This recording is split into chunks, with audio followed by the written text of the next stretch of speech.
So while this story has these magical elements to it, think about on the shore now what you have. At Mendota Mental Health Institute, you have eagle parents mating with offspring. You have bears, two with an offspring. You have water spirits with an offspring. You have a grave with parents and an offspring.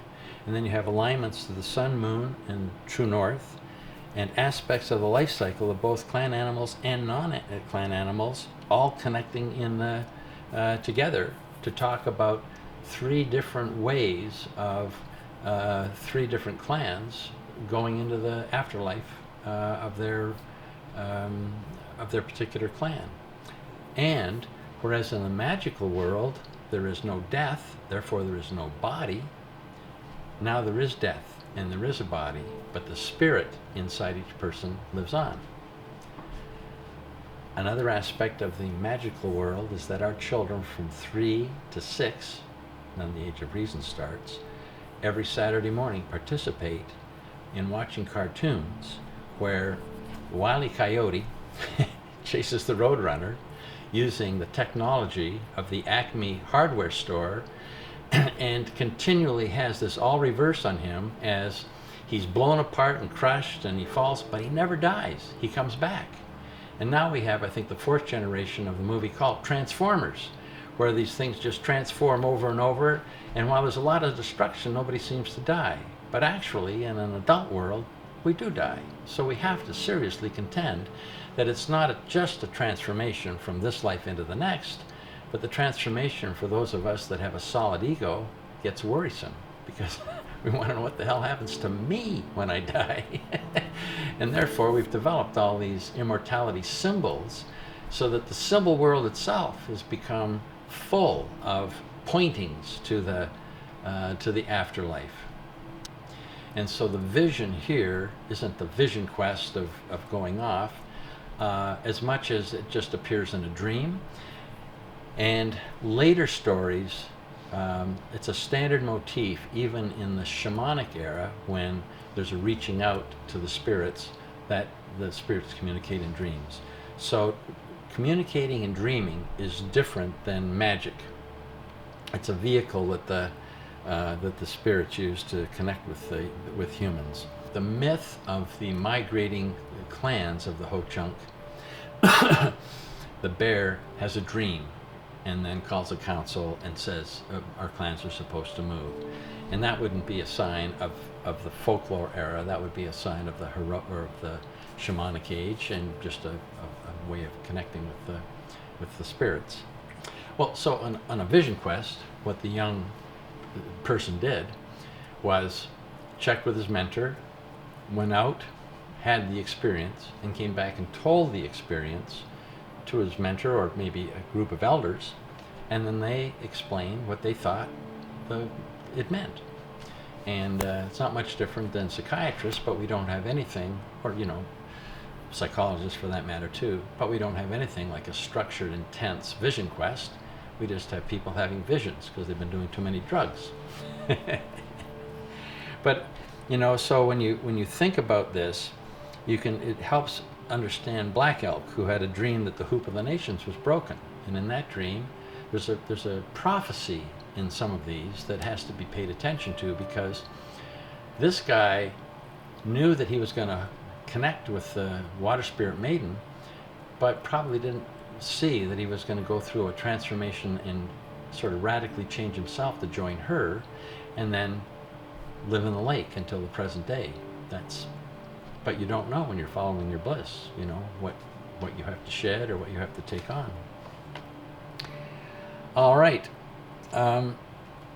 So another problem that we have with sacred ground is there's a lot of competition for sacred ground in a capitalist society. So you can look at a beautiful picture of a forest mountain scene, and what the other guy sees is a ski lift. And that's the pressure the effigies are under, and that is developers become evil.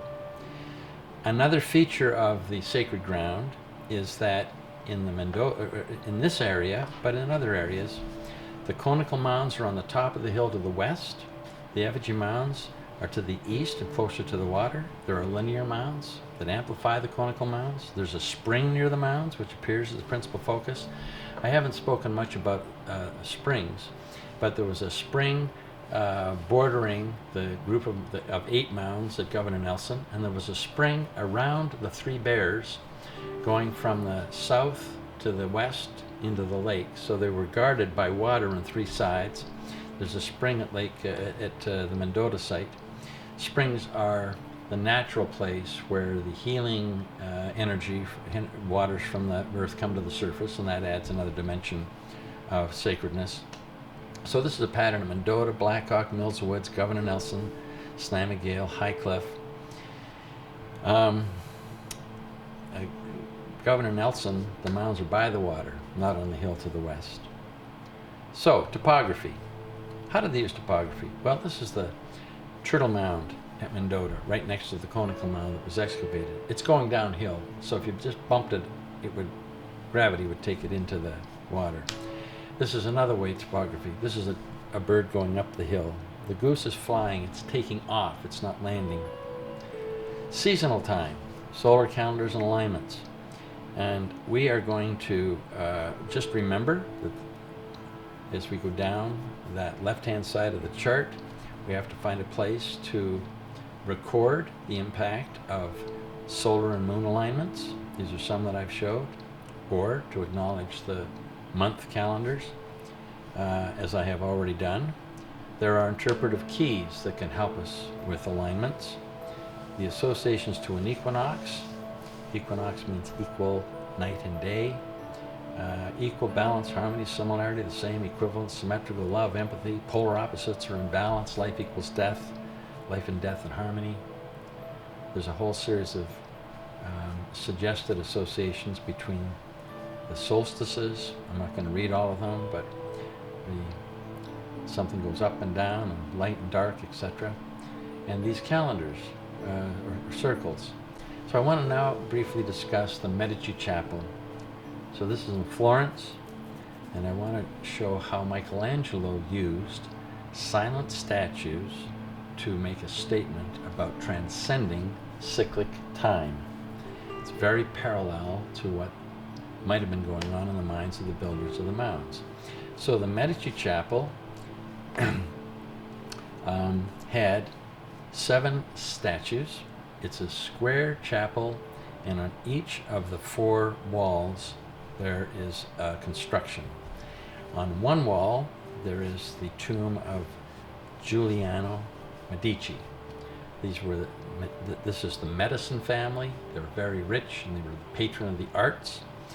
And he's seated as a soldier, and on his sarcophagus, where his body is buried, are 2 statues. One of Dawn, that is the male on the right about to get up from sleep, and the other is Night, that's the woman, and she has 2 symbols, a mask and an owl. And Giuliano is looking over his left shoulder at a statue on the wall. On the opposite side, we have this statue, or 3 statues, and what we have is Lorenzo. Lorenzo was a thinker administrator. He's pondering. He is the prototype for Rodin's The Thinker. Rodin spent time and modified this. On his tomb, he has dawn and dusk. So day, night, dawn, and dusk would be the cardinal points of the daily cycle. And they are both looking over to a 3rd wall, which has this statue. It's a one piece, and it's a woman and her child. It's a Madonna. So this is the Blessed Virgin, and it's one of only 2 statues in which the Christ child is facing away from its mother. In this case, he is breastfeeding. But the Bruges Madonna, which was the focus of the movie The Monument Men, was the other Madonna where the Christ child is standing facing away from his mother. What happens after this child finishes tanking up is he turns and looks at the 4th wall, which has a simple Christian altar that has a crucifix and a tabernacle. So you have these two members of the Medici family, both looking at this Madonna and child, and they are wondering, is there life after death? What happens after the daily cycles? And the answer is the crucified Christ who dies for our sins and opens the gates of heaven. Now, we don't have to wonder or interpret these statues, because Michelangelo wrote what I just said in a letter to his friends. That's what he intended when he was drawing up these statues. How do we get out of cyclic time? And in Christian theology, that would be the redemptive answer. But the key figure here, you see, is the mother and child. So if you want to transcend time in the Medici Chapel, it's the relationship between the mom and the child, fundamental to that child's ultimate mission. So mom and child, an old idea. Hey, there's a mom and child. This is the mother, that's the child. Here's another one. There's a mother, there's a child. Here's another one. There's a mother, there's a child. And here, this would be mother and child, and this would be mother and child. We have mother and child. The male lizards are bigger than female lizards. We have mother and child. They have put that symbolism consistent with what was being said about 300 years later in Christian theology, at least as expressed by Michelangelo. Here's another parallel, and it's the setting of the feast days in Christianity. Well, most people don't remember or never knew that the date of Easter, there's two types of time in the Christian calendar: sacred time, which is Easter and Christmas, and then all the rest is ordinary time. But the formula for finding the date of Easter used to be secret knowledge. Okay? Only the elders of the church knew it. Well, now we all know it because we're all educated. Easter is the first Sunday, the day of the week, after the first full moon, the month, after the spring equinox, the year. And so it puts the day, the month, and the year all in a specific alignment, and it's the key feast for Christians because that's when the redemptive act of Christ occurred. Now, because there's a 37-day variation on the date of Easter, when you consider all those things, the celestial relationship between the day, the month, and the moon and full moon and the year have to all be considered, and it's then that they count back 40 days to get Ash Wednesday, and that's the only feast that is decided that way. Christmas used to be on the winter solstice, and they moved it to join up with the Roman feast that was celebrated on Saturn. Well, so that is a interesting set of variables because the Ho-Chunk at Mendota have an alignment with the spring, an alignment with the month, and an alignment with the north. And I don't know how those all fit in to them setting their calendar, but for a long time, ordinary Christians didn't know how they set the calendar for their sacred feast. But it's the same parameters that have gone in to setting up their seasonal year. So here's a possible interpretation that I give for the burial when we want to consider these things. So we have these three people buried. Right on this site, three important people were buried. They used to enjoy the light of day. Now they reside in the light after death. The equinox marks the dual aspect of equal light and dark as equivalents. The moon in its maximum swing indicates the end of its longest cycle as it sets, marking the loss of daylight, but affirming the continuing sunlight below the horizon. The moon reflects the sun's light. When the sun sets, the stars come into view, including the North Star, which gives celestial direction to both the living and the dead. So I've just tried to put those aspects on top of what they've said. If I had to say how firm I hold that, I think this is possible, and other people should struggle with this, and maybe even the Ho-Chunk will add something to it, I don't know. Metaphors. What? I don't get it. A lot of people have trouble with metaphors. So an elder was teaching his students. The circular part of a spider's web is sticky. The radii are not. This means that if you move from side to side in life, you get stuck, and if you go to the center, there's no obstruction. Well, see, it's like, get it? They use morality tales based on the natural events in the world. Their stories are more like Buddhist stories than they are like the morality tales of the Bible. Did they know about the months and generation, again as metaphors? Well, even in their months, elk whistling and deer pawing, that's a sign of being horny. Mating, raccoon mating and deer breeding. Huh? First bear born, last bear born. They knew that bears were born in the den. That for the bears, they were born in the den and they came out ready to, they were ambulatory. And they also knew that the deer shed their horns each year. So they were good observers of the natural world. So, coming back to this idea about the difference about clan animal attributes being applied to clan understandings, I am going to simply reaffirm that the attributes of the clan animal and other animals that are related to mythological and religious contexts, but not social and political, are eligible for use to interpret effigy mounds. So, are there metaphors? Well, sure there are. The Snai-McGale bears and the MMHI eagles. Okay? Mating and birth. Mating and birth. Birth. Birth. Yeah? Salvador Dali. Born from the earth. Migration and hibernation. So, what about the metaphors of the water spirit? So I haven't said a lot about this, and so I'll say a bit more. One of the things that's interesting about lizards is they also burrow into the ground and winter over, and then in the spring the adults are born to the surface from the burrowing.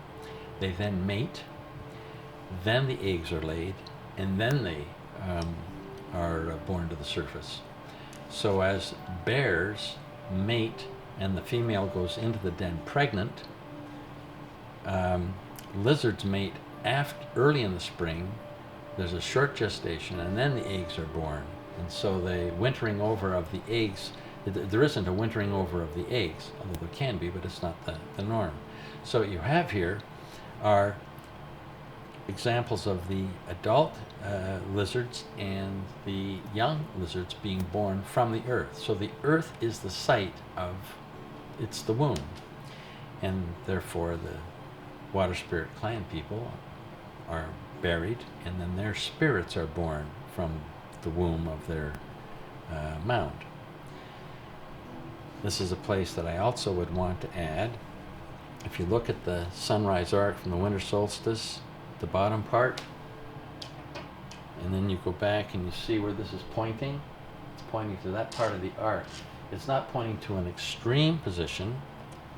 That is, the angle of the water spirit to the north does not point to a winter solstice sunset. It points to the middle as the winter is going on and the ice is about to melt. So in my view, the reason that they put that angle was to accent what's the obvious physical aspect of the terrain, and that is the lake and then the frozen lake. So water spirit effigies intersect near the middle of the winter, indicated by the sunrise. So the cycle, season, and attribute goes as winter, ice; spring, thaw, water; summer, rain; fall, rain, freeze; and then winter, ice. And that's the physical cycle. And isn't that just logical? It is. Because that's the world. That is the world. It is. We just went through a tough winter. You know, if we had a winter count, we'd remember this winter. So the interpretation. Since there's a hill to the west, the outstanding feature of the terrain of the site is the view to the lake. The lake is frozen in winter. The water spirit souls are buried in the earth, would be dormant in the grave, waiting for the spring thaw, and then when the ice melts, they would be free to move about the country, meaning move into their heaven in the spring of their spiritual life. So it's that same kind of analogy. But here I'm going to talk a little bit more about water, because it's the place to put intaglio mounds. So an intaglio mound is one where the form of the effigy is dug out of the earth, it's engraved or excavated. The form is best appreciated when the mound is full of water, because the effigy would be under the water. There could be no doubt that the builders intended the form of the effigy to be considered underwater, which is the spiritual home of the souls of deceased water clan members. The vast majority of intaglio mounds are water spirits. Intaglio effigies are given prominence in the early spring and after significant rainfalls when the mounds fill with water. So I don't think there should be a mystery about intaglios. I think they're just that obvious. And after a rain or when the first snow melts, you can see, your uncle bear water spirit member right under the water. Flooding. Another aspect of the cycle at river sites is the relationship of the effigy mounds to the river bank and flooding. At Slammigill and Jack Oak sites on the Mississippi, for instance, the conical mounds are in the floodplain and subject to seasonal flooding. This means that the river often covers the mounds, bringing nutrients to fertilize the soil and bringing waterborne spiritual energy, which fertilizes the spiritual dimensions of the burial site. In this way, the builders guaranteed the care of the mounds and the seasonal renewal of the souls of the deceased with the flooding of the river. So I've asked Jim Nepstead to, if he has any data on how often those mounds are actually covered by the Mississippi. It's probably every 12 or 15 years, when the water's really high. What about springs? There are no real mountains or volcanoes in the effigy mounds area. Natural power was not on mountaintops, but under the ground. Springs were sacred because they were the way that powers in the earth could express themselves. They were usually considered healing. The water spirit clan had the greatest access to this realm. The way the mounds are placed in relationship to springs is important, and all major effigy constructions have a relationship with one or more springs. Finally, marshes and wetlands. These relatively low-lying lands also fill and empty with the water cycle. Because of their connection to springs, they are mostly wet, that is, full of water. They were the drugstores of the area. Often called marshes, sloughs, or swamps by the Europeans, they were called Medicine River or Creek by the natives. The natives canoed into them at various times of the year to collect herbs. They were part of the medicine employed by the healers. The land was not good for farming and grazing. Nevertheless, it supported a great variety of plant and wildlife. These areas are now recognized for their importance to migrating birds and are often protected. So I thought I should just have a little separate section to just deal with aspects of water. And there we have a little lizard in an Escher composition that goes into the inanimate world, comes out, does this little snort, and goes back in, an eternal round. Now, sacred geometry, we're going to have one more run at this. This is the relationship of A to B and B to the sum of AB. It's going to give a numeric value of 1.61, and it's going to give us an angle of 51.5. So these are the niches in the cathedrals that have statues in them, and these are the angles, and they are found in key pyramids, etc. But it's about the golden ratio. So when you have an angle of life, so we're now at the bottom of that chart, we're going to have a way to look at these and see if they don't have some meta connection, and they do. Here is the meta connection with the angle of phi, and here is the connection with the proportion. This is from Jim Scherz, who did the study with the students. Spirit Rock in the Arboretum is to Observatory Hill as an A, as Observatory Hill is to Mendota as a B, and then B would be to the sum. So he's done the math, he's done the documentation on that, and this spiral goes all the way up to the north of the state with nodal points at each phi relationship. And I don't want to say more about that, except that that's also encoded in the construction, of which the conical mound at Mendota would be the nodal point of that construction. This is obviously a later construction once people recognize this proportion. So there is sacred geometry at various points at the Mendota one, and that's the relationship of Spirit Rock to Observatory Hill and Observatory Hill to Mendota. And that's how it would look if you were to do Spirit Rock, Observatory Hill is an A, and Observatory Hill to Mendota is a B. And Jim has traced all that out. PowerPoints. This is just a smaller section because I want to account for why did they put certain mounds clusters so tightly together.